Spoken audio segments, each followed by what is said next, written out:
Hey guys, thank you for joining me today. Just gonna wait a couple of seconds before we properly start. How's everyone doing today, and how has your week been so far?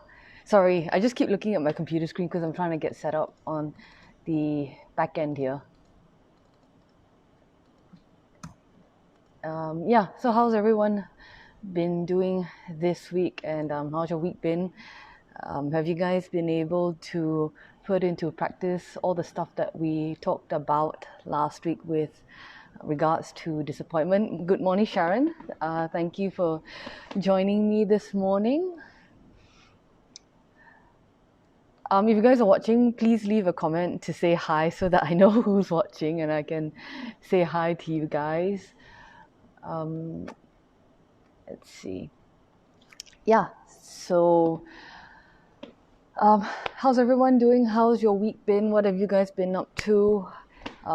If you joined JP's morning meditation this morning on the Kechara Forest Retreat Facebook fan page, how did that go? Good morning, Sukhfan. Thank you for joining us today. Today's topic is a little different, which I will get into later. But it was requested by one of you, so I thought I'd take the opportunity this week to go through it. And I will make a bigger effort this week to speak even more slowly. So, Alright, so just going to wait a couple more seconds for a few more people to join before I get started. What have I been doing this week? This week I have been proofreading a very, very special book, which should be coming out soon, hopefully very soon. It's been in the works for over a year, but we're just getting down to the final round of proofreading. So I've been working on that this whole week. Right, so before we get started, set a motivation and do a short prayer, because to ascribe the lineage and the background of the knowledge and information that I'm about to share. It did not come from me. Good morning, Bradley, or good evening in British Columbia. I hope you're doing all right. Good morning, David. Thank you for joining me. Are you in Melbourne or are you in Malaysia, David? I can't really tell. Sometimes I think you're in Melbourne, sometimes I think you're Malaysia. But anyway, before we get started today, do a short prayer to ascribe the knowledge and information that's going to be shared today, because it wasn't from me. All right. So for those of you who are listening today, it would be good for you to also set a motivation as a listener for the knowledge and information that you're about to receive. I go for refuge in my lama, from whom I receive these teachings. I go for refuge in the lineage masters, from whom my lama received these teachings from.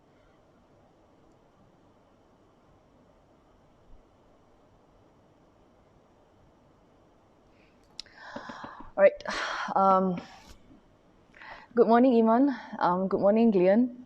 Oh, Gillian. So sorry. Hi, Gillian.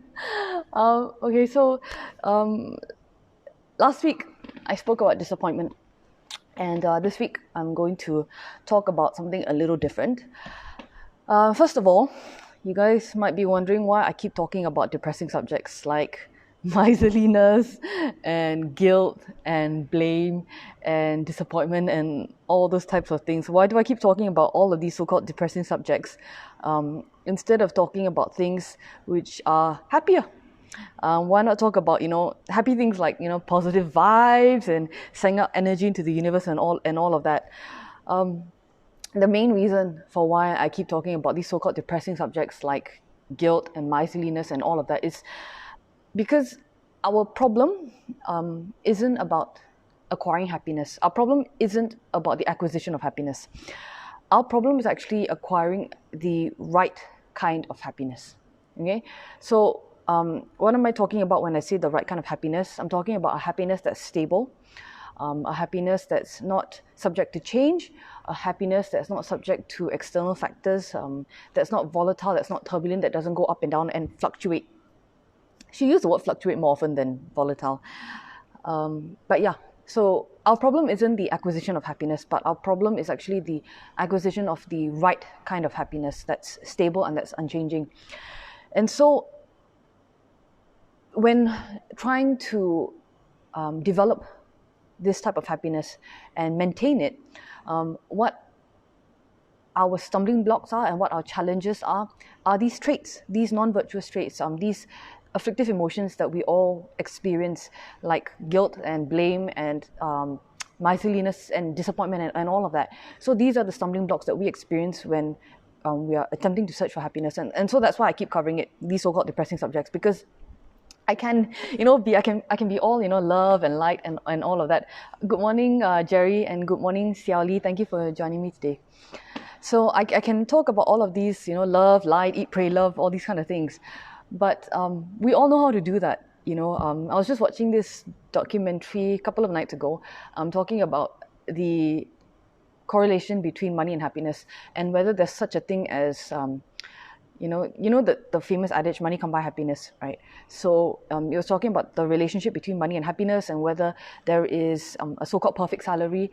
And even in that documentary, they were talking about how beyond a certain limit, money no longer brings happiness. And so what is it that people do, and what is it that people develop, and what is it that people attempt in order to cultivate happiness in their lives? So like I said, all of us knows how to find temporary fleeting happiness, but in that process we often come across stumbling blocks like guilt and blame and miserliness, and then we experience disappointment and so on.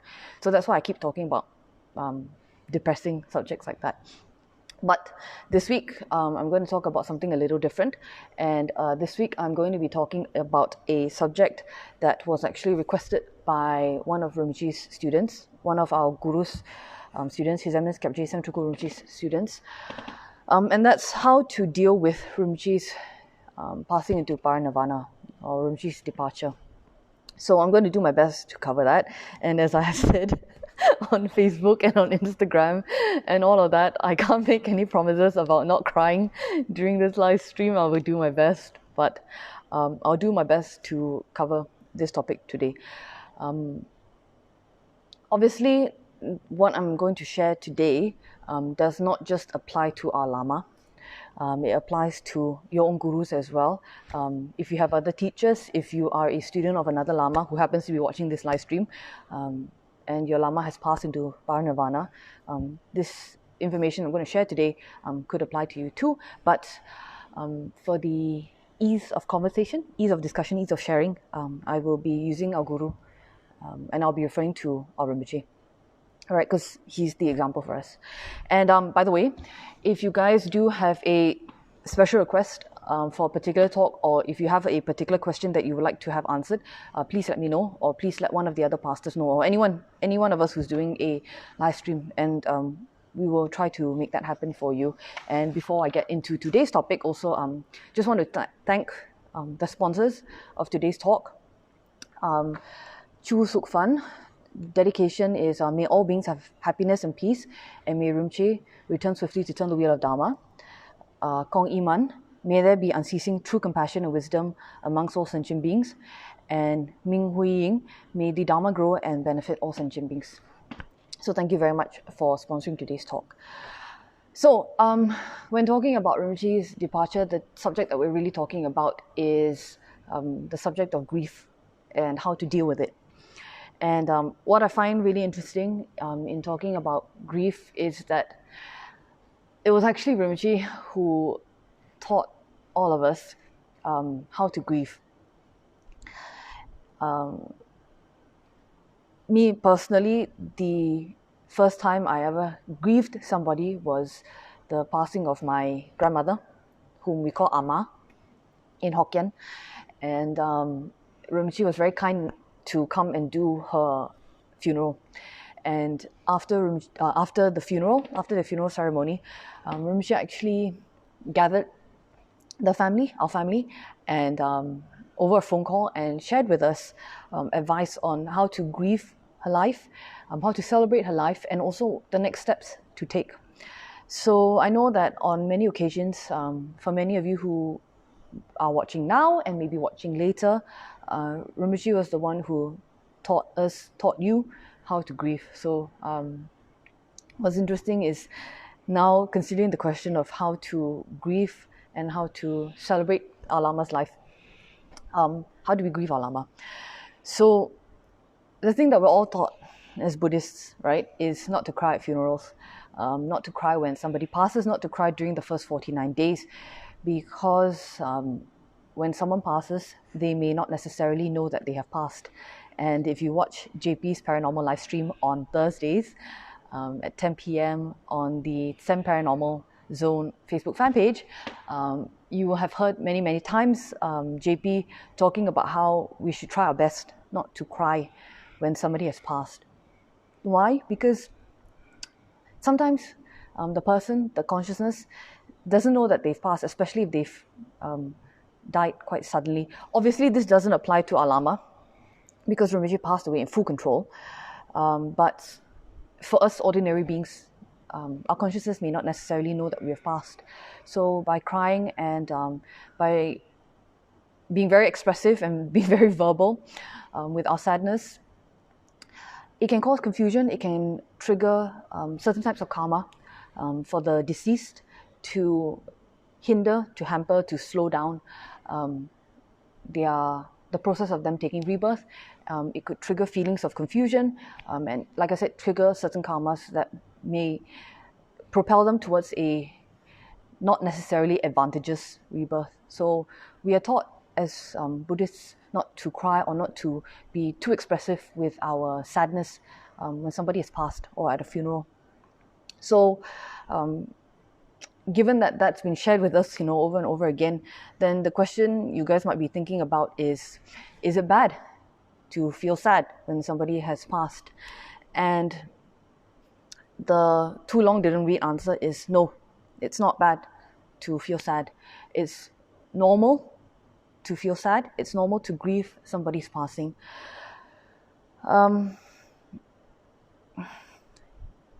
For me personally, it's been nearly a year since Rinpoche has passed, and whenever I talk or write about Rinpoche, I still feel very, very sad. For example, when there are a group of Rinpoche students who write about Rinpoche's life and Rinpoche's deeds and activities, and we post about it on Rinpoche's blog. And each time I write about it, it takes me 2 or 3 days to write about.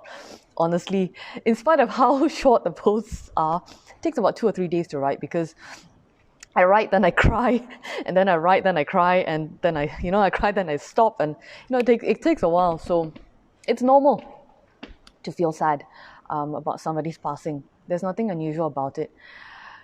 There are parables in Buddha Shakyamuni's own life story, talking about how it's normal to grieve. For example, the story of Kisa Gotami and the white mustard seed. When Kisa Gotami's only son, her beloved only son, passed away, she was extremely sad. She was grieving, and she went all over the place looking for a way to bring her son back. And one kindly old neighbor took pity on her, an old man took pity on her and told her to seek out the Buddha Shakyamuni, because he would be able to help her. So Kisa Gotami looked for the Buddha and asked for Buddha Shakyamuni's help to bring her son back to life. And Buddha Shakyamuni said, okay, I will help you. Bring me a white mustard seed from the household where no one has died, from a household where no one has known grief from a person's passing.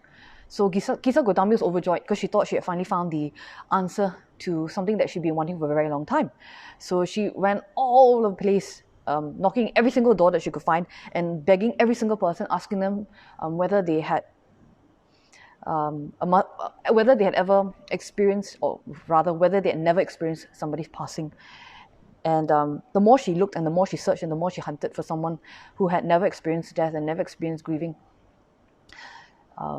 that's when she actually realized that at some point everyone has to pass, and at some point everyone has to experience somebody else passing. And that's when she realized that what happened to her, her experience, and what happened to her son is not unusual. And so through Buddha Shakyamuni's very skillful means, he was able to show her that grieving and that sadness and that death is not unusual.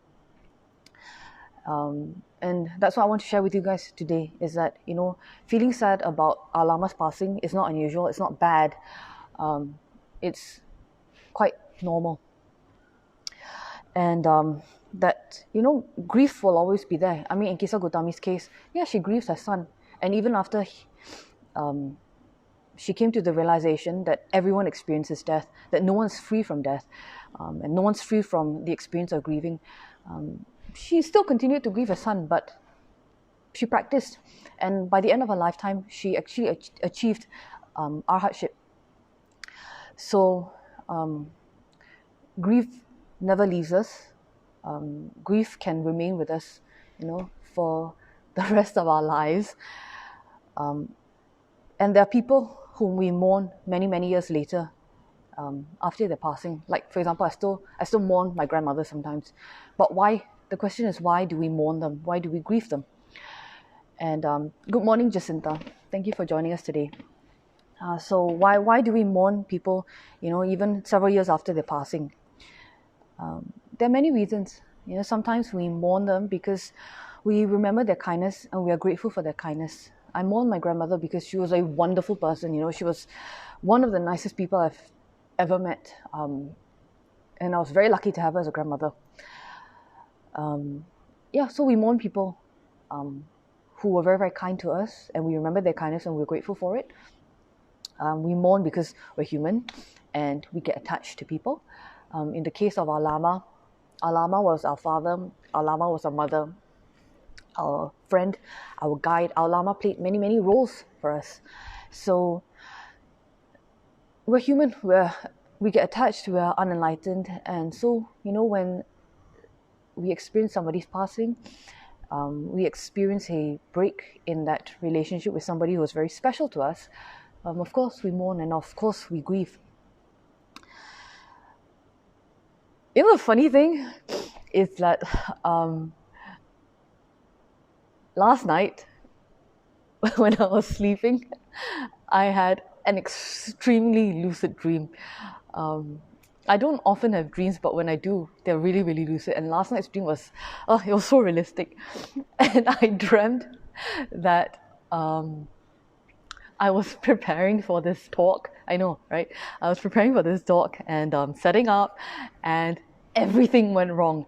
I woke up too late, I overslept my alarm, I got a whole bunch of phone calls from people that I wasn't expecting who were experiencing emergencies that I had to attend to, and so I was extremely rushed to actually have this sharing, and everything went wrong.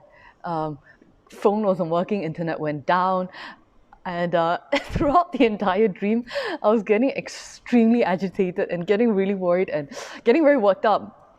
And then I guess the dream must have lasted the entire time I was asleep, because by the time I woke up, it was literally 10 minutes before my alarm.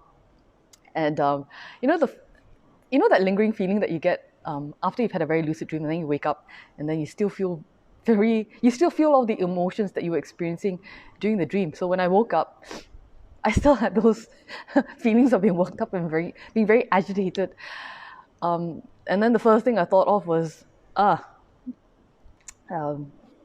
all these experiences of feeling so worked up and being able to experience it during the dream.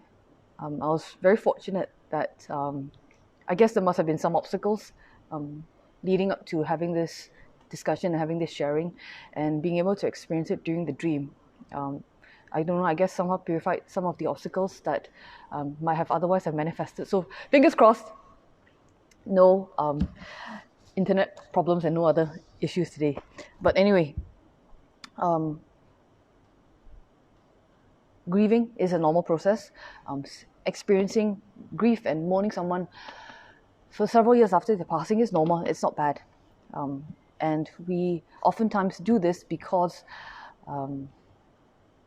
we remember their kindness and for so many other reasons, right? But when we talk about anything that we experience in life, the question then is, how do we deal with it? And I want to bring you guys back to what I mentioned in last week's talk, which is the best example and the best guide for us when talking about how to deal with all the different challenges and the different things that we experience in life, different life experiences that we have.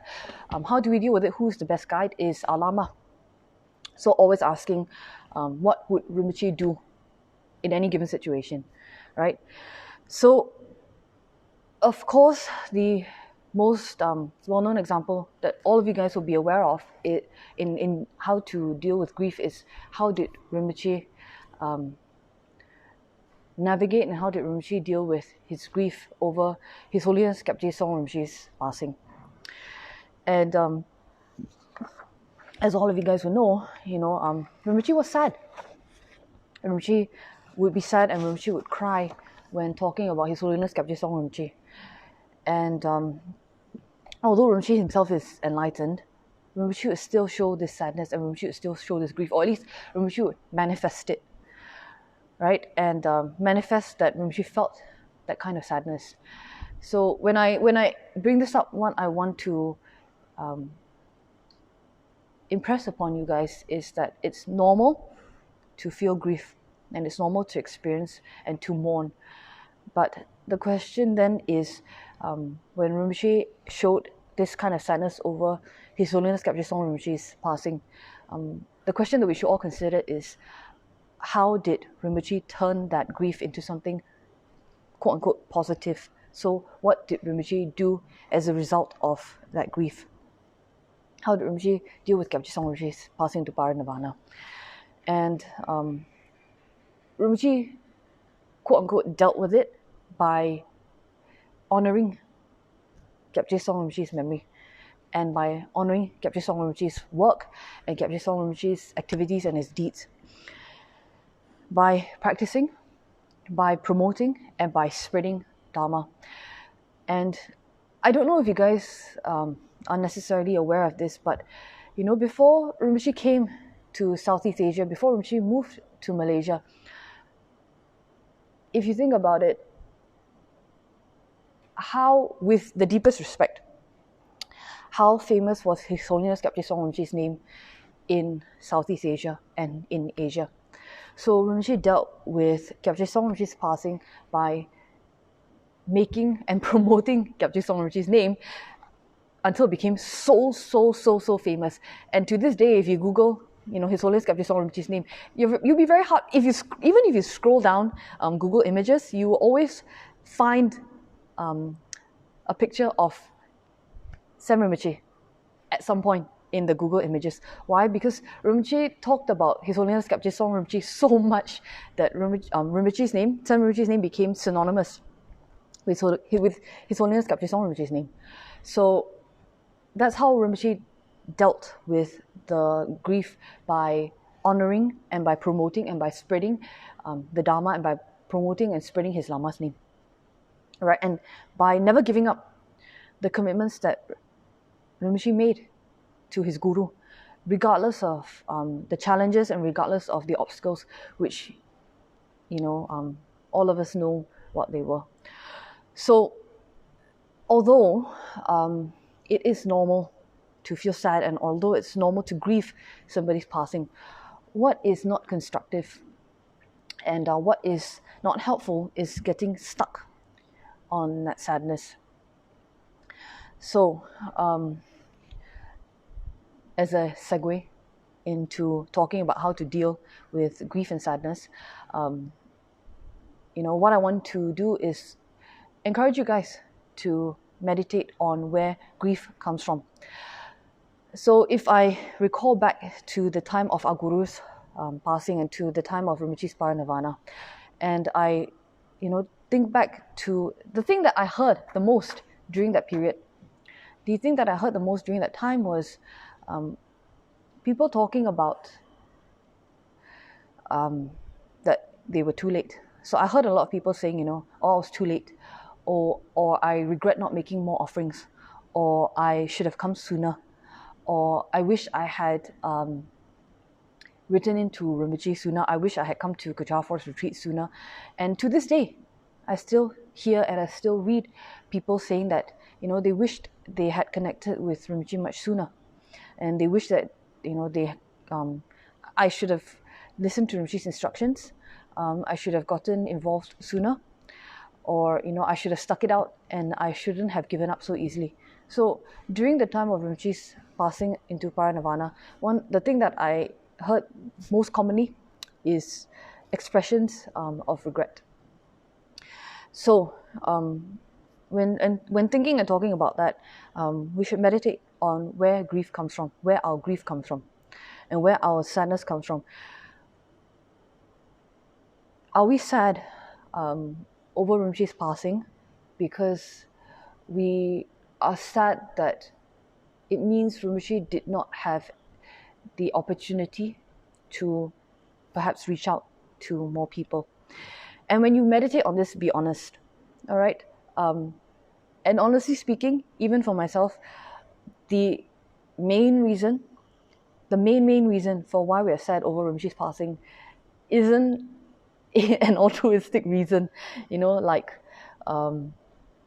isn't an altruistic reason, like, oh, we're sad because Rinpoche isn't able to reach out to more people, all right? The main reason for why many of us are sad over our lama's passing, whoever our lama may be, is most oftentimes it's guilt, most oftentimes it's regret, all right? And be very honest with yourself. Now is not the time to play mind games with ourselves. Nobody's watching when you do this meditation. No one's asking you to share with the world why you're sad over your lama's passing. Be honest with yourself. Why are you sad? Because why are you sad and why do you grieve your lama's passing? Most of the times it's guilt and it's regret. And so, going back to what I talked about maybe 2 weeks ago about guilt, are we putting the burden on someone else to comfort us because we're feeling guilty about what it is we could have done, should have done, would have done? Is that the real reason for why we are sad over Rinpoche's passing? So, what I noted is, if you're genuinely sad that Rinpoche's passing means that Rinpoche isn't able to reach out to more people, my question to you is, what makes you think that even in Rinpoche's passing, he's not able to reach out to people? If we, as Rinpoche students, uphold his works and continue to promote them and continue to talk about them and continue to practice them. And if you're sad, what makes you think that Rinpoche isn't able to do that?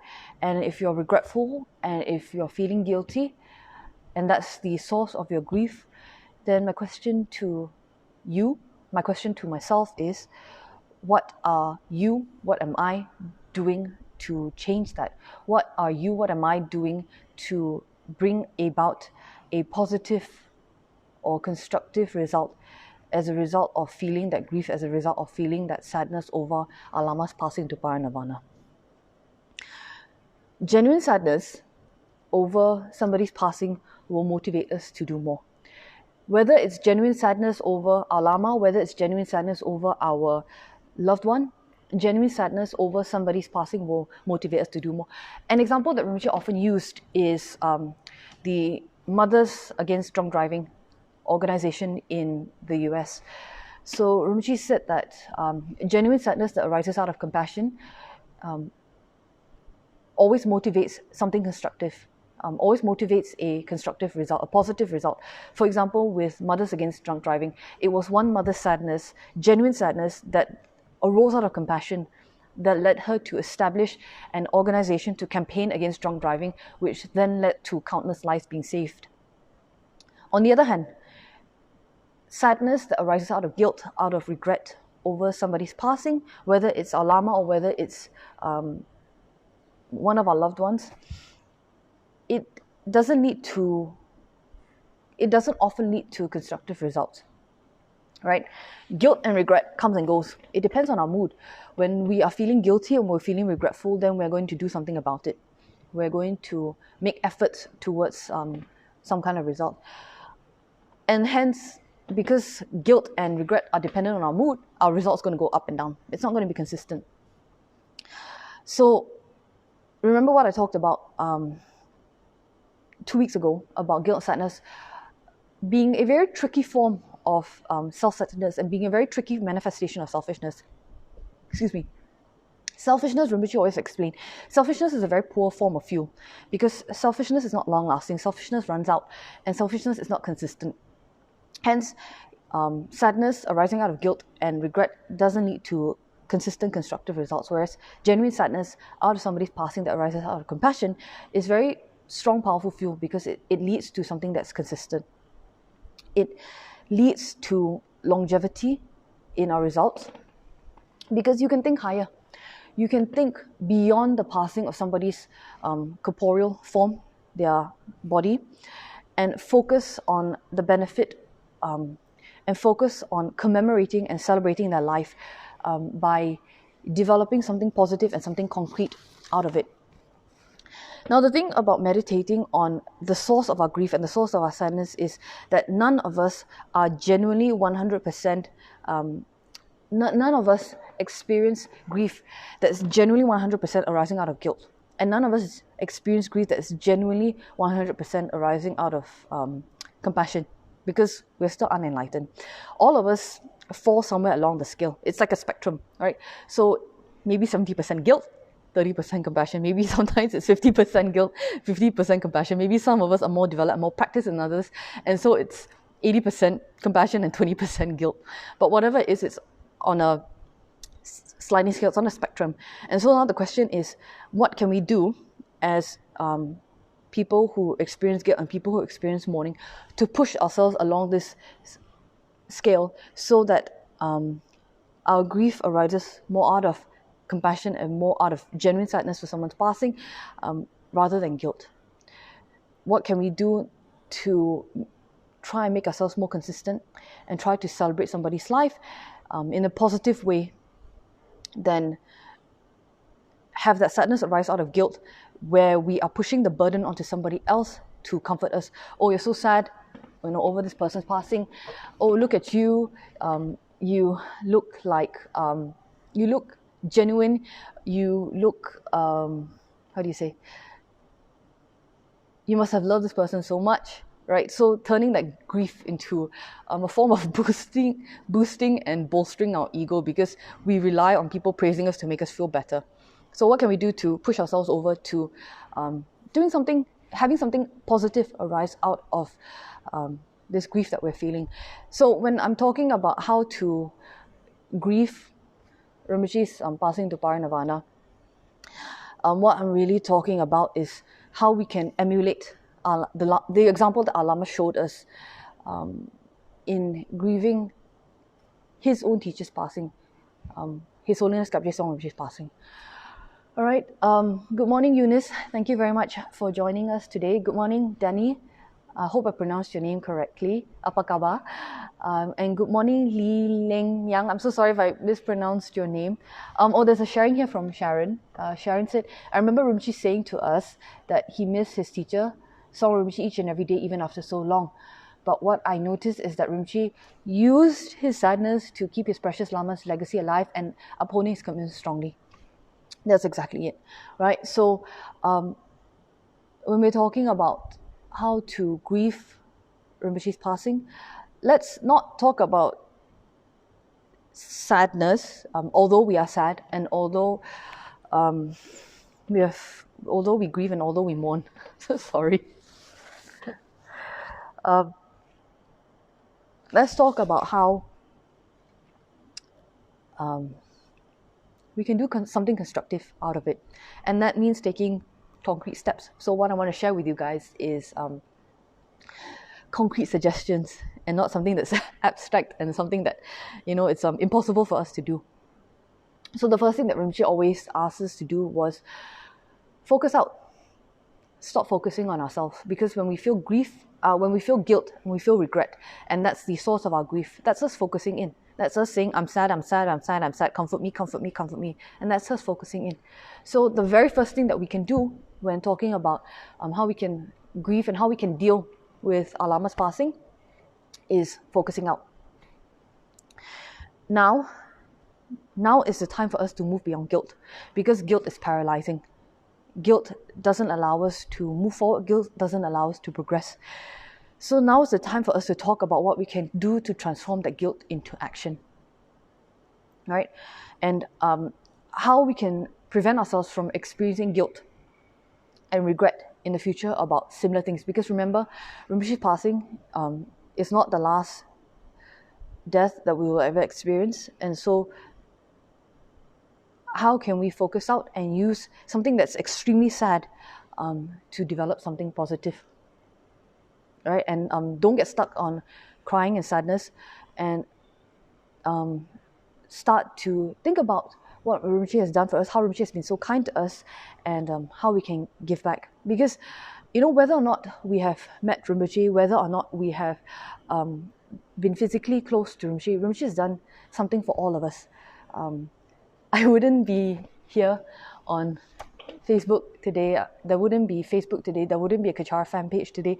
There wouldn't even be Kechara today if it wasn't for Rinpoche's kindness.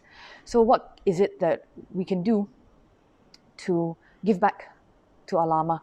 And there's a very, very prosaic, very practical reason for focusing out. And the reason for doing this is that when you focus out and when you focus on what you can do for other people, you don't give so much energy, and you don't give so much thought, and you don't put so much energy into your own personal sadness. And so when you don't feed this personal sadness over and over and over again, over time, what you will find is that the sadness reduces. It never goes away, but it reduces, and it stops having so much control over your life and over your emotions.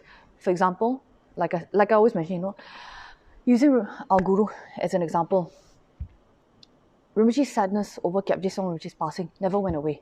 It was always there, right? But instead of focusing on that, Rinpoche focused out on what he can do for other people. And so, yes, Rinpoche manifested sadness. Yes, Rinpoche manifested crying. Rinpoche manifested tears. But Rinpoche never stopped there. Rinpoche never let that experience paralyze him. And as you guys will know, Rinpoche, even after Kyabje Song Rinpoche's passing, Rinpoche still kept his promise to go to India to become a monk. Rinpoche didn't let Kyabje Song Rinpoche's passing paralyze him and think, oh well, now that my guru is gone, maybe I don't need to go to India and I don't need to become a monk anymore, right? So Rinpoche still continued to move forward. So, Tashi Delit Nawang Lamola, Debo Yimbe, thank you for joining us today. So, focusing out. And the first thing you can do when you talk about focusing out as a means of dealing with grief and dealing with our Lama's passing is, first thing is, think about taking care of each other. Think about your Dharma brothers and sisters, whether they're in front of you, whether they're around you, whether they are through the phone, whether they're through the computer, whether they're through the internet. Think about your Dharma brothers and sisters, and think about taking care of everyone who's around you. When my grandmother died, when Amma died, the thing that Rinpoche told us was to think about taking care of her husband, think about taking care of our grandfather, our Akong. And Rinpoche said that, for the next 49 days, focus your energy on taking care of him, because although he may look strong on the outside, inside he's all broken up. And he's strong because he's being strong for you guys. So for the next 49 days, think about taking care of him and focus on him. Because for decades, he did everything together with your grandmother. He planned together with her, and he lived with her, he loved her, he went out with her, and so on. So think about that. And so for us, when we're talking about our relationship with our Lama, think about taking care of your Dharma brothers and sisters and all of the people around you. Check in on them, find out how they're doing. If you have arguments with them, let it go. Because now is not the time to be petty. Now is not the time to harp on those arguments and replay those arguments over and over again. Let it go. Because they are just as sad as you are. So the first step, the first people that you can focus on when you want to practice and cultivate focusing out is your Dharma brothers and sisters, the people who had a relationship, who have a relationship with you, and who also had a relationship with your Lama, right? Because as sad as you may be, they are sad as well. And as much as you love your teacher, they loved him too. So the first thing you can do about when it comes to grieving and dealing with your Lama's passing is take care of the people who are around you and take care of your Dharma brothers and sisters. And meditate also on the fact that your Lama is not permanently gone, right? Everyone has to go at some point. Even the Buddha had to go. And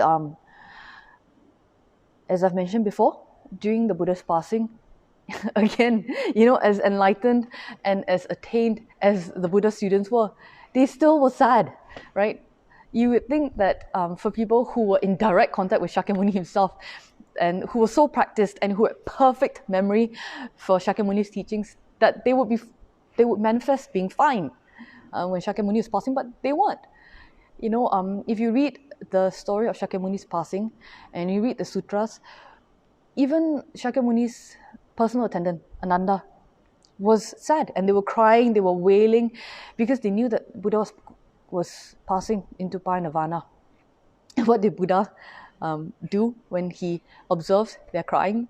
He very compassionately reminded them that they should remember his teachings, that nothing in this world is permanent, that all things must pass, all things will degenerate. And Buddha even reminded Ananda. So again, even in that story, you can see that being sad isn't unusual and grieving isn't unusual. But the question is, what did Buddha then teach Ananda, and what did Buddha teach his students how to grieve his passing, how to remember him? And what Buddha taught was to remember his teachings and to practice his teachings and to share his teachings with others, right? So the Buddha told Ananda, remember that all compounded things must degenerate and are impermanent, and that after my passing, remember that I still live on within the body of teachings that I leave behind. And so the real offering that you can make to me, beyond incense, beyond flowers, and beyond candles and all of that, is the real offering that you can make to me is by practicing my teachings and by transforming. Rinpoche himself always prepared us for this, right? Whether we like to think of it that way or not, Rinpoche always reminded us of this and always prepared us for this moment.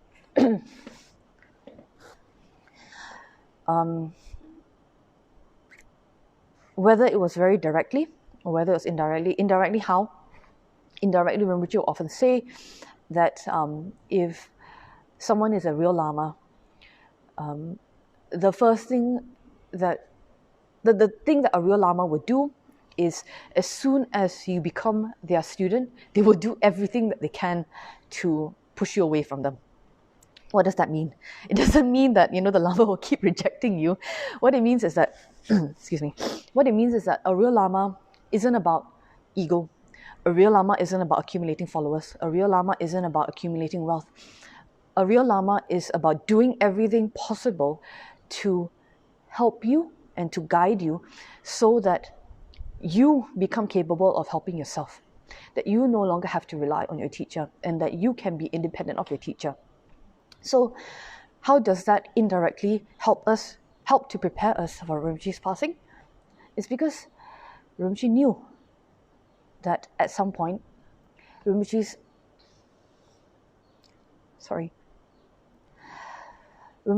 corporeal form would no longer be with us. And so Rinpoche was preparing us for the day when Rinpoche would no longer be around and that Rinpoche would be okay. So how did Rinpoche do that? Rinpoche taught prolifically. Rinpoche set up the blog. Sorry.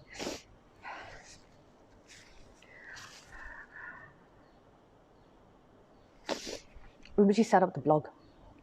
Rinpoche taught prolifically. Rinpoche imparted teachings. Rinpoche wrote. Rinpoche filmed countless videos. So Rinpoche prepared an entire body of work and set up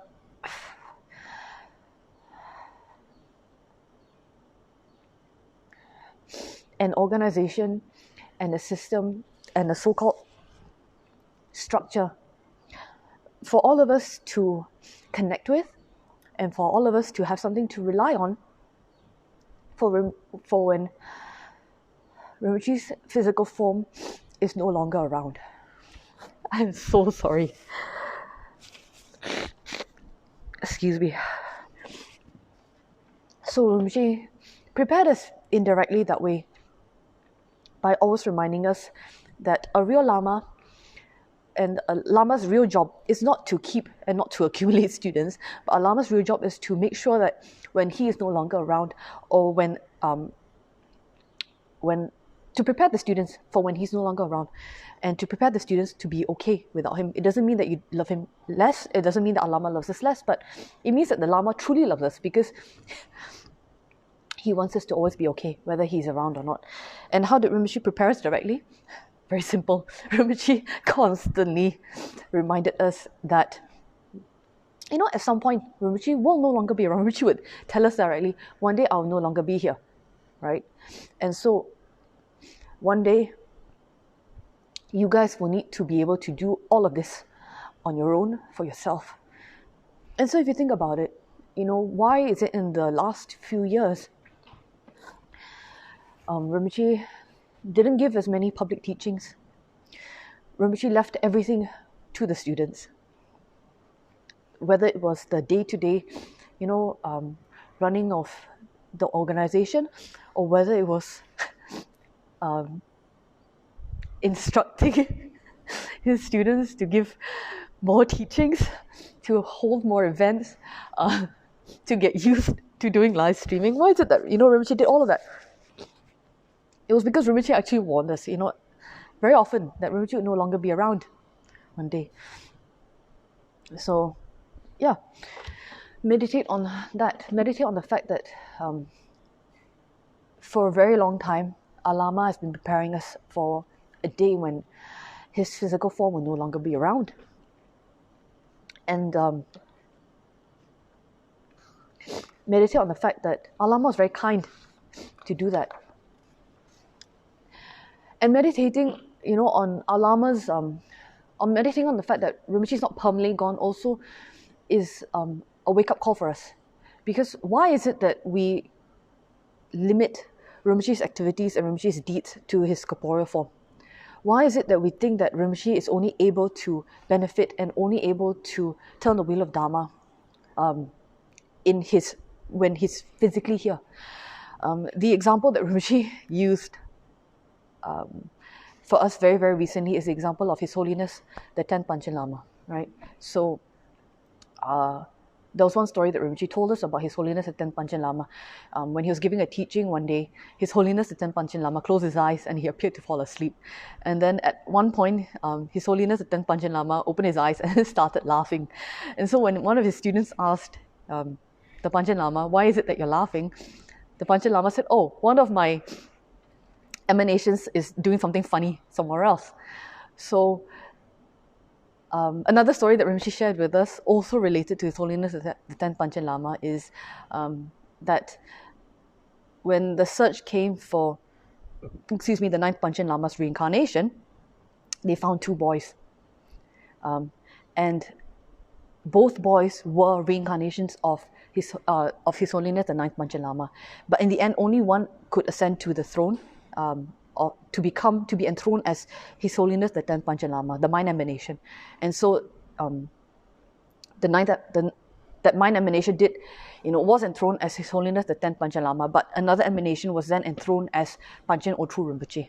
So what am I trying to say in bringing this up is that the enlightened mind isn't limited in the benefit to sentient beings and in turning the wheel of Dharma to that one physical form. And so meditating on our Lama not being permanently gone is us remembering that our Lama can continue to benefit, although he's physically not here at the moment for now, right?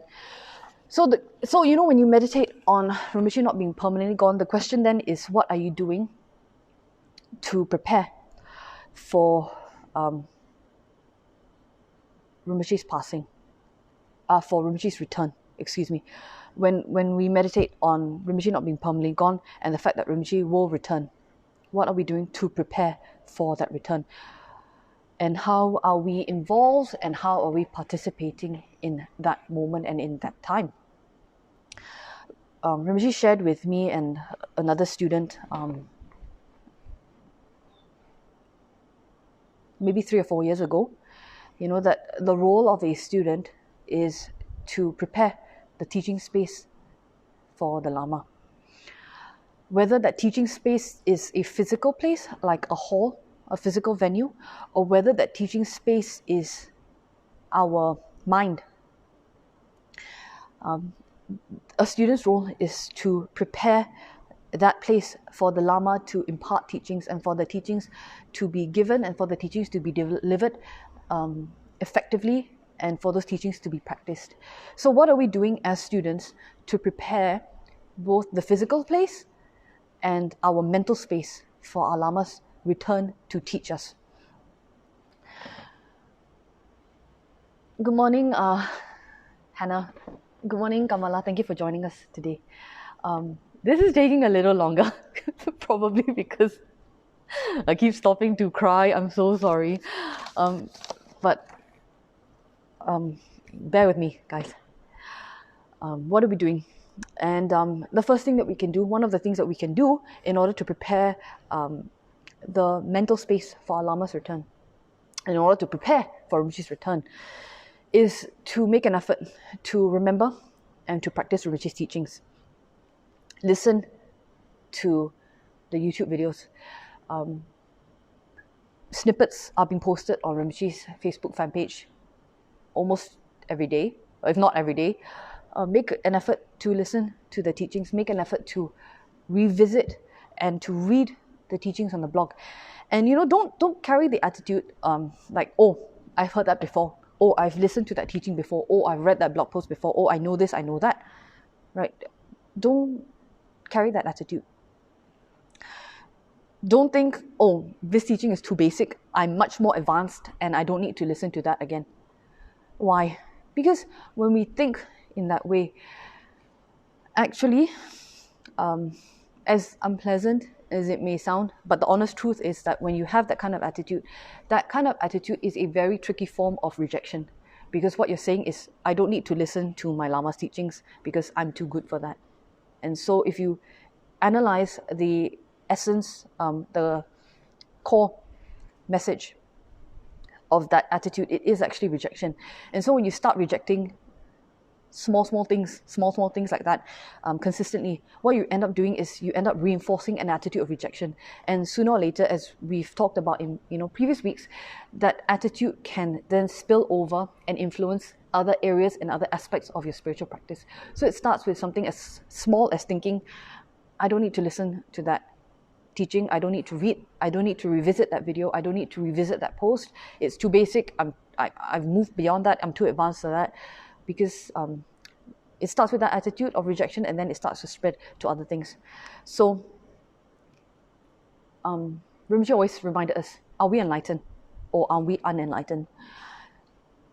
Being that we are unenlightened, we should never stop having the attitude to be joyful, and we should never stop having the attitude to be enthusiastic, to receive Dharma knowledge and to engage with Dharma teachings, because we are still unenlightened and we are still not practiced and we are still not Buddhas yet. Just like how His Holiness Kyabje Trijang Rinpoche and His Holiness Kyabje Song Rinpoche, despite the fact that they are Haruka and Vajrayogini and they are enlightened and they are Buddhas, they still manifested, the need to continue to make offerings, the need to have altars, the need to attend Dharma teachings, they still manifest that humility, right? As an example for the rest of us. And so because none of us are as enlightened as these great masters, and these great masters still continue to attend teachings, since none of us are at that level, we should similarly carry that kind of attitude, which is always to be enthusiastic and to make an effort to remember and to practice our guru's teachings. All right, so listen how to deal with Rinpoche's passing, listen to his YouTube teachings, revisit the blog, revisit articles, and make an effort to remember to practice Rinpoche's teachings. And when you do that, and after you've done that, then make an effort to spread Rinpoche's teachings. What I'm trying to do here is to give you guys very concrete ways of dealing with Rinpoche's passing. Things that you can actually do with your hands, tangible things that you can do, because, you know, if I tell you to meditate on this, that, and the other, for most of us it's very difficult, because some of these abstracts remain, some of these concepts remain very abstract for us. So I'm going to give you guys very practical things that you can do. And so after you have, you know, made an effort to remember to practice the teachings and to listen to the YouTube videos, listen to the audio teachings, and revisit blog articles, the next thing that you can then do is to spread the teachings. Have you experienced benefit from Rinpoche's activities? Have you found them helpful for you? Talk to people about them. Tell people about them. Share with people why it is and how it is that Rinpoche has been so beneficial and so helpful for you. And your relationship, how your relationship with Rinpoche has had such a positive impact on your life, and how Rinpoche's teachings have helped you. When you see people besmirching your Lama's name, and when you see people attacking your Lama, speak up and defend your Lama's name. Does it mean attack them? No. It means defend your Lama positively, defend your Lama civilly. Why? Not because we're defensive, right? Not because we have something to hide, but because when somebody attacks our teacher, when somebody besmirches and insults our teacher, what is actually happening is it's developing a situation whereby somebody else who is reading those unfounded and baseless comments may believe them. And so it may turn them away from the benefit of the Dharma teachings and the Dharma activities that Rinpoche engaged in his life. So spread your Lama's teachings, spread your Lama's Dharma activities, spread your Lama's name in the same way that our Lama spread His Holiness Khyab Jesong Rinpoche's name. We should do the same for our teacher as well, you know, to help us to deal with our teacher's passing. Like the videos, like Rinpoche's videos, share them on Facebook, talk to people about them. Don't be shy. Was Rinpoche ever shy about his devotion for Khyab Jesong Rinpoche? No. And so in the same way, we should also emulate our Lama's example, not being shy of our Lama's, our relationship with our teacher, and being proud of it. Talk to people about it. Share it with people, right? Iman, I see your question, and I will answer that if I don't have time in the video, because it is taking longer than expected. I will come back and answer it later, all right? And in talking and spreading Rinpoche's teachings and spreading the news and information about Rinpoche's activities, get involved in preserving Rinpoche's legacy. That means preserving the outer Dharma and also preserving inner Dharma. What do I mean by preserving outer Dharma? Okay, there is something that always weighs on my mind and bugs me to no end when we talk about preserving outer Dharma. So, as you guys will know, Rinpoche's previous incarnation was His Eminence Khentrul Thupten Lamsang. And at the end of Khentrul Thupten Lamsang's passing, what happened was his students broke up and sold off their Lama's estate, basically. They sold off their Lama's possessions. Excuse me. They didn't make an effort to keep their Lama's activities and their Lama's estate together. They broke it up and they sold it away. And that always bugs me. Why does it bug me? Because As a result of what happened then, when our Lama took rebirth as the 25th Tsem Rinpoche, our Lama started with nothing. So Rinpoche started all the way from zero and then spent decades of his life having to build up everything again. And yes, you could use that entire incident and the entire event as a teaching on impermanence and not clinging and not grasping, but it still bothers me that the students did that, because Rinpoche would not have had to struggle as hard in this life had there been something carried over from the previous life. But the reason why I bring that up is because when I talk about preserving outer Dharma, that is something that we all need to be very conscious and aware of, is the importance of preserving all that Rinpoche left behind for us. The organization, the Kechara, the body of works, the body of teachings, and all of that. The importance of preserving it, because we've already seen the result of not preserving it, right? So what does it mean? How can you be involved in preserving Rinpoche's legacy, in preserving outer Dharma? Go to the temple. Once the RMCO is over, go to the temple and volunteer. Whether it's volunteering to do something like sweeping, volunteering to catalogue the library, volunteering to learn how to do pujas, volunteering to learn how to make tormas, volunteering to, man the front desk, volunteering to learn how to type in order to transcribe Rinpoche's teachings, volunteering to archive things, volunteering to scan in things. There are very, very many tangible, practical ways that we can all engage in order to help to preserve the outer Dharma, to preserve the outer legacy of our Lama's life. All right, and don't just do it because it looks good to volunteer and then you'll get praise and people will be like, oh, look at you, you're such a great student for volunteering the temple always. Don't do that. Do that because you understand and you realize the importance of preserving something, so that, and not just preserving, but building something physical, so that there's something for our Lama to come back to, so that when he comes back, we can offer something even bigger and better to him. Preserving inner Dharma is about practicing and maintaining your commitments, preparing that inner space so that when our Lama returns, the inner space is primed and ready to receive the precious words of our Guru again, directly from our teacher's form. Did Rinpoche give you instructions? Follow them. Did Rinpoche give you practices? Continue to do them. Just in the same way that Rinpoche continued to uphold and practice Dorje Shukden that was given to him by His Holiness Kapje Song Rinpoche. Did Rinpoche give you instructions? Follow them. Did Rinpoche give you teachings? Continue to practice them. Did you make commitments to Rinpoche? Uphold them. What did Rinpoche say all the time? What did Rinpoche tell us all the time about how to really keep Dharma alive? What did Buddha tell Ananda about how to keep Dharma alive? In both those cases, these enlightened masters told us that in order to keep the blessings potent in the teachings, to keep the Dharma alive, it's to practice them. All right, so that the Dharma that we teach and the Dharma that we talk about isn't dry, it's to practice them.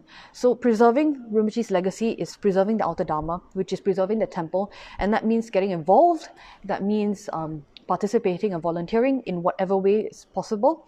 And preserving inner Dharma is about preparing the inner space so that when our Lama returns, our inner space is primed and ready to receive teachings directly from him again. And so when I talk about getting involved in activities of the organization, the thing is, Rinpoche's passing was totally planned from start to finish. For years, Rinpoche was already giving instructions about how to prepare for his passing and what to do, right? So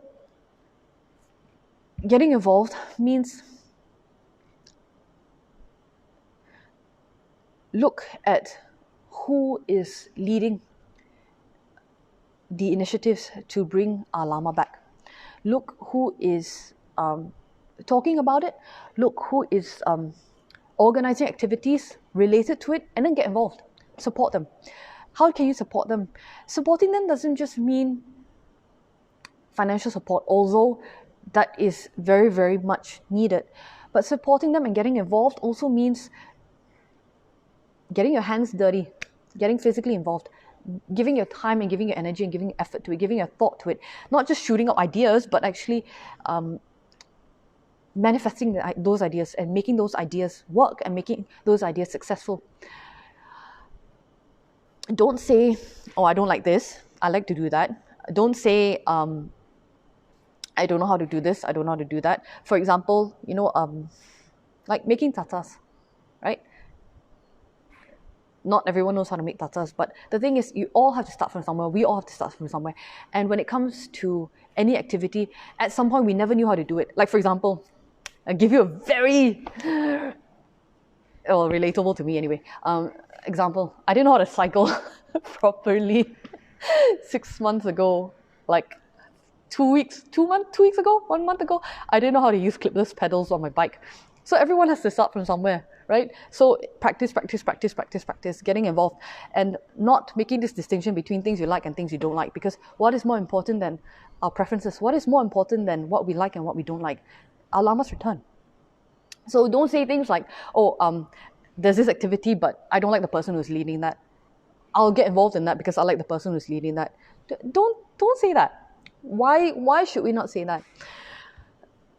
Because it's not about who you like and who you don't like. It's not about what you like and what you don't like. It's about your relationship with your teacher.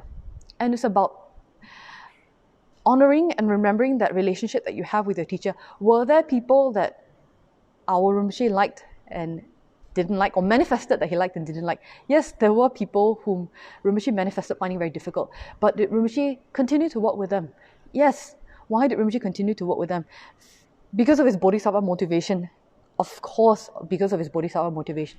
But because working with those people also helped Rinpoche to honor His Holiness Kapte Song Rinpoche's memory, and to continue to promote the Dharma as what Song Rinpoche would have wanted. So yes, us in that same position, there will be people we like and people we don't like. There will be things we like and we don't like. There will be things we know how to do and we don't know how to do. And so put those things aside. Why? Because there is something bigger than that, which is bringing our Lama back and honoring that relationship and honoring our Lama's memory. So look at the people who are leading the initiatives to bring Rinpoche's incarnation back and get involved and support them. Maybe, for like some of the people who are watching, you may not necessarily be in Malaysia, and so it might be a little more challenging for you to get involved. Ask how you can help. Because, for those of us who are closer, maybe we will have ideas, or maybe we'll have ideas that we can share with you. We can discuss it, right? How can we say that we love our Guru? And how can we say that our Guru means so much to us? And how can we say that our relationship with our Guru is special and that we can't wait for our Guru to come back if we are not involved in anything that is helping expedite the process of our Lama coming back? How quickly our Lama comes back to us, truth be told, is how hard each and every one of us works to prepare the ground for our Lama's return. The harder we work and the faster we work and the faster we can accomplish our Lama's instructions is the sooner that our teacher can come back to us. And so it would be very logical for us to be involved and to participate and to support initiatives to bring our Lama back to us if we profess and we express our love for our teacher and our devotion to our Guru. All right. Is this a scolding? Because it might sound like it is. And I've been told that sometimes when I talk, even though I don't mean for it to sound like it, it could sound like a scolding or it could sound sarcastic. It's not a scolding. I don't mean to scold anyone. I'm in no position to scold anyone. It's just a reminder for you, for me, that for our Lama to come back, it's a collective effort. It's not dependent on one or two people. It's not dependent on this committee or that committee or this student or that student. It's a collective effort from all of us. And if your teacher's passed away, it's a collective effort from all of you and from all of your Lama students for your teacher to come back, for our teacher to come back. to generate the merit for our teacher to come back. And how do we generate that merit? By fulfilling the instructions that our lama has left for us, by fulfilling the instructions that Rinpoche has left for us. All right. It's not left to just one or two close people. And when I talk about close people, I'm not talking about physically close, because Rinpoche never talked about, when Rinpoche talked about closeness, Rinpoche never talked about physically close. What Rinpoche meant was closeness in relationship, closeness in samaya. Good morning, Kevin. Good morning, Tom. Thank you for joining us today. So when we're talking about closeness to our teacher, it's not Rinpoche never talked about physical closeness or physical proximity, but Rinpoche was talking about closeness in commitment, closeness in samaya, closeness in relationship. So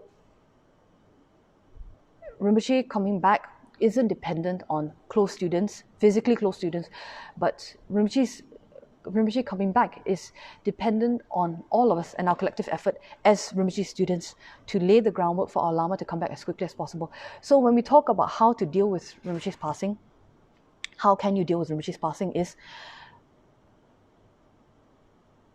focus out and prepare for Rinpoche's return to us. Why do we focus on the event of our Lama's departure? And why do we stay stuck on that? Why not use that as a catalyst to do something to bring our Lama back as quickly as possible? Why continue to mourn and to grieve and to be paralyzed in that moment when we can use that same energy and direct it towards things that will bring our Lama back to us as quickly as possible? Have we found benefit in Rinpoche's teachings? And if we have, would we like other people to have a relationship with our Lama? We will like other people to have a physical relationship, physical proximity with our Lama, with the 26th Tsem Rinpoche. If the answer is yes, then do something about it. Do something tangible to making that realize and to making that manifest. All right. The thing, I know I've completely run over. I'm almost done. All right. The thing about talking about any of this is, what does it require? In order for us to get involved, in order for us to participate, in order for us to support, what does it require? In all honesty, it requires our time. And it requires our effort. And it requires us KIVing our attachments. And what did Rinpoche mean by KIV? What does KIV actually mean? It means keeping in view, right? So what did Rinpoche mean by KIVing our attachments? KLVing our attachments is acknowledging and recognizing that we still have our attachments, we still have our preferences, we still have our likes and dislikes, we still have people we get along with and we don't get along with. KIVing all those things doesn't mean that they are gone, but KIVing those things means temporarily suspending them because we recognize that there's something, that we have a higher goal, that we have a bigger goal, that there's something greater that we want to achieve. And so we need to temporarily suspend all of these things that are normally stumbling blocks in us achieving our goals. So we temporarily suspend all of these things because we want to achieve something greater. So like I said, put aside I like, I don't like, put aside I know, I don't know, put aside I get along with this person, I don't get along with this person. Put aside all of those things, KIV all of those things, and KIV our attachments to fun, to traveling, to going here, going there, to shopping, and all of those things. KIV all those things because there is something bigger, much, much bigger that we want to achieve, which is bringing our Lama back to us as quickly as possible, welcoming our Lama's reincarnation, welcoming the 26th incarnation of His Eminence Tsem Rinpoche back to us as quickly as possible. Is it blackmail? No, none of this is blackmail. None of this is a scolding, I want to emphasize. All right, what I'm asking you guys to do is to examine yourself and examine what is precious to you, and be honest with yourself.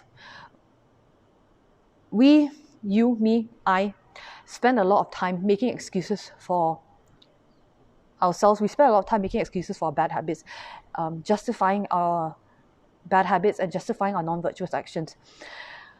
And the reason why I can, tell you this, the reason why I can explain to you, and say that, we spend a lot of time justifying our bad habits is because I do it myself, right? I engage in the same activities myself. So what I'm asking you guys to do is to examine what is precious to you and be honest with yourself. Is traveling and going to the nice restaurants, buying a new car, and so on, having the latest phone and all of that, is that what is most precious to you? Or is your relationship with your teacher precious to you? More precious to you, the most precious to you? Examine that question, meditate on that question, and be honest with yourself. And once you have come to an answer for yourself, whether you like that answer or not, do something about it. If you don't like the answer, do something about it. And if you like the answer, do something about it. If your lama and your relationship with your lama is more precious to you, do something about it. Do something to honor it. And if your attachments are more precious to you, then it's not a bad thing, because all of us are at different stages of practice.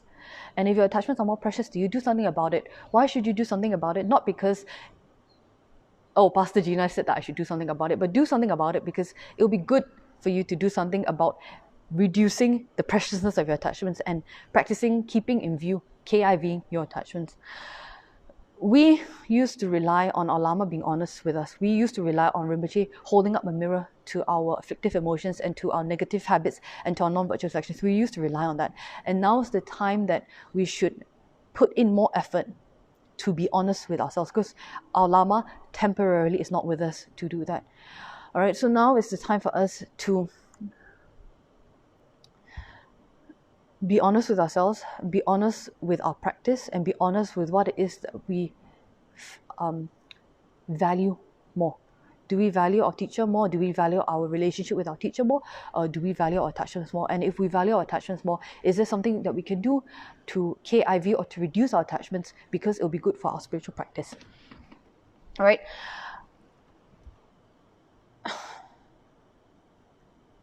When Rinpoche was around, most of us didn't make enough effort to spend more time with our teacher. Most of us didn't make more effort or commit more to our spiritual practice. Most of us didn't make enough effort to KIV our attachments. And what happened as a result of that?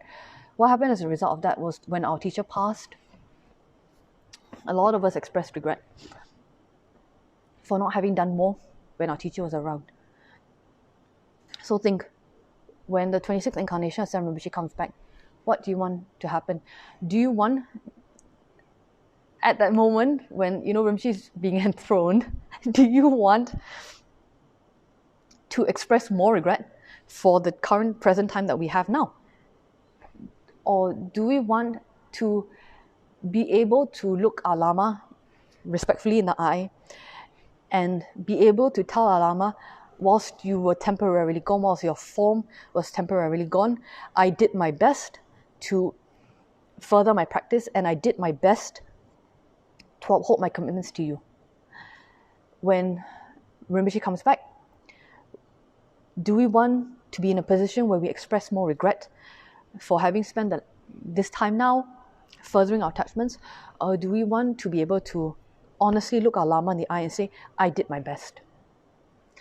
I did my best to fulfill your instructions, and I did my best to uphold my commitments to you.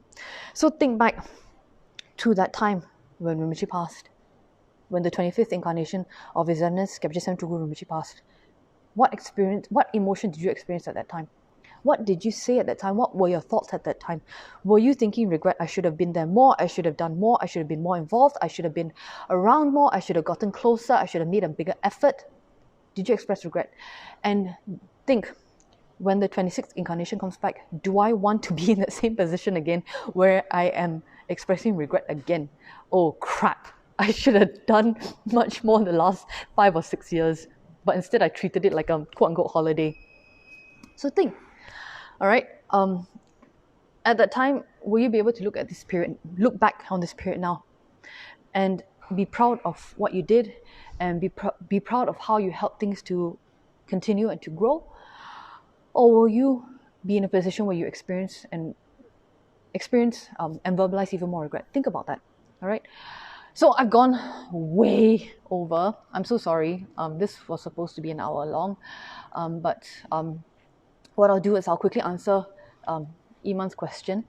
She asked, Pastor Gina, in Rinpoche's Swift Reincarnation prayer, it says, enacting such a vivid yet profound lesson in impermanence for the migratory beings of a decadent era, and displaying such a lesson specifically for us. Can you please explain more on that specific lesson that Rinpoche could possibly want us to learn and embrace? Thanks. As you guys know, Rinpoche's swift reincarnation prayer was composed by His Holiness Kyabje Trijang Chokchu Rinpoche. And that line, enacting such a vivid and yet profound lesson in impermanence for migratory beings of a decadent era. I can explain it, and this will be my interpretation. And because I am an ignorant being, I will never be able to fully, completely explain exactly what lesson an enlightened being like our Rinpoche and His Holiness Kyabje Trijang Chokchu Rinpoche is trying to convey here. But I'll do my best. A vivid yet profound lesson. Vivid because it's so tangible to us. It's something that we could see in front of us. It's something that we could not escape. It's like going from black and white and then going into technicolour, where something becomes so bright and so obvious to us that it is something that we just cannot look away from. Profound because there are so many lessons that we can take away from it, and there are so many quote-unquote interpretations that we can have of the experience of our lama's passing. There are so many things that I can think of when I look back on those times. When I look back to September last year, that remain very visceral. For example, the profound lesson of caring for Rinpoche, the profound lesson of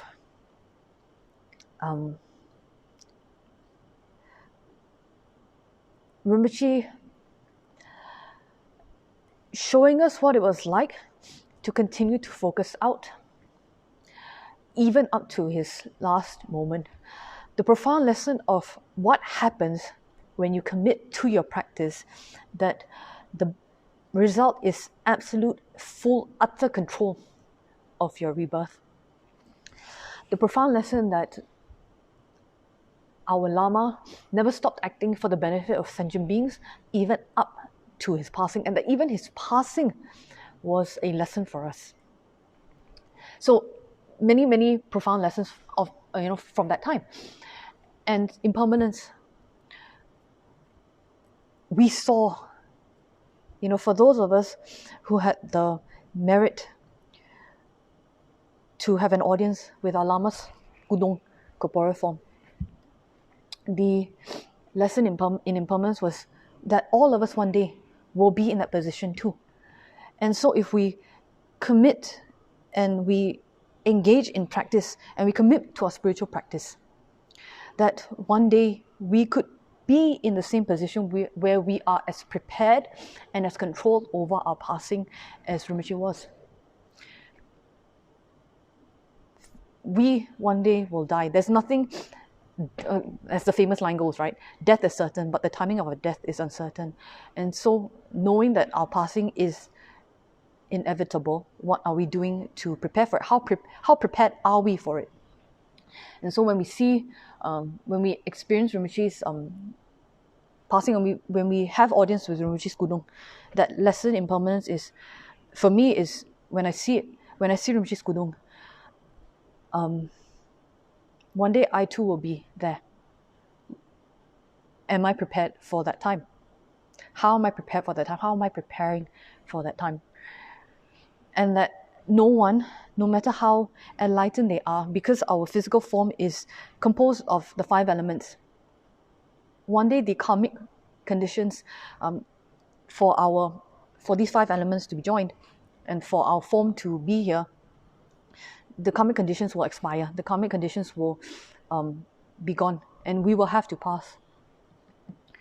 Migratory beings, because we are here and then we're not here, and we are constantly taking rebirth over and over again. We're stuck in this cyclical rebirth. And so that lesson specifically for us the lesson of how are we making the most of our time, our lifetime, our precious human life now.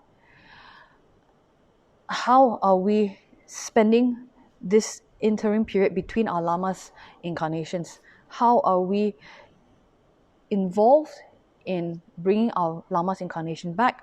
How did we practice when our lama was around?